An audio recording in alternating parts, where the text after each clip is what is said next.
Hi, I'm Nicolas Torres. I'm an owner/bar director here at True Laurel, and I'm a 2019 StarChefs San Francisco Rising Star.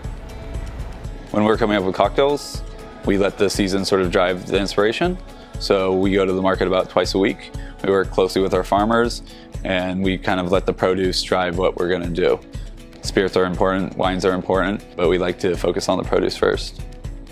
In the past 5 years of me working in and out of kitchens, the Vitamix blender has sort of become the staple blender of most kitchens, just because of its versatility. There's been so much crossover in the culinary world now between bars and kitchens, so a lot of the techniques that we saw in the kitchens are now being utilized for the bar.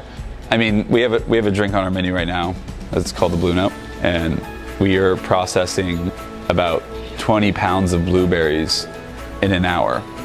This is something that you could not have done with any other machine prior to the Vitamix. We can bring it to a puree in seconds. Today I'll be making 2 drinks with the Vitamix blender. One's sort of based on a classic drink that fits really well with like earlier drinking, daytime drinking, brunch drinking, and the other one is definitely a true Laurel style drink. The Garibaldi is a really simple drink of orange juice and Italian red bitter. We infuse our Italian red bitters with some local strawberries that we get from Watsonville. This gives it a little nice sweet kick to it, and also brings home the bounty of California that we like to celebrate here. So we start our Garibaldi by pretty much a 2-to-1 ratio, 2 parts orange juice to 1 part Italian red bitter. It's a bodied drink, so really what's good about it is that it's well aerated and nice and light. We throw it in the Vitamix with the aerating container and throw it at high speed for about 20 seconds, and you can see the volume double, but really you're getting the froth of the orange juice, and that's the really appealing part about the drink. The orange juice needs to be froth, needs to be fluffy, light, and aerated. It's nice to have options, and the Vitamix provides that. We use it all day for prep in the back of house, and we use it for prep for our bar as well. But it also works well for service. Let's say we want to make something loud like a pina colada on a very hot day like it is today. The quiet one would be a perfect application for that. Here's our strawberry infused Garibaldi made in the quiet one. The second drink that we're making today is called the Pisco Kid. We're starting with a nice Peruvian Pisco, also a little bit of California made Pisco.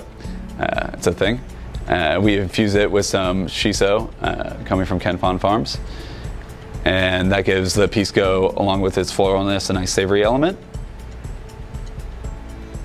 One of the focuses at True Laurel is that we sort of use as much of the fruit as possible.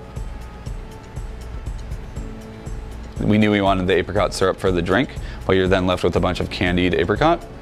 We didn't want to throw that away either, so we need to think of ways to utilize it. And we thought about making a glass.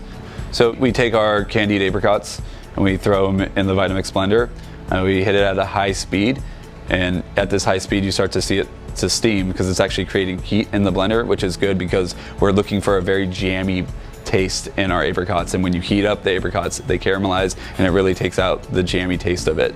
So it helps us get it to a fine puree and also the taste and texture that we want. For us, what's nice about the Vitamix is that it has different containers. So we can use the different blades for different reasons. The first time I saw an oil made, a green oil, I was like really impressed by it. I just didn't even know about the process. Like I learned about making oils via the Vitamix because that hadn't been a thing before. There wasn't really a blender that strong that could do it. And when making green oils, they're always trying to capture chlorophyll, the greenness of the plant. So to do that, the standard technique is to blanch and then shock your produce.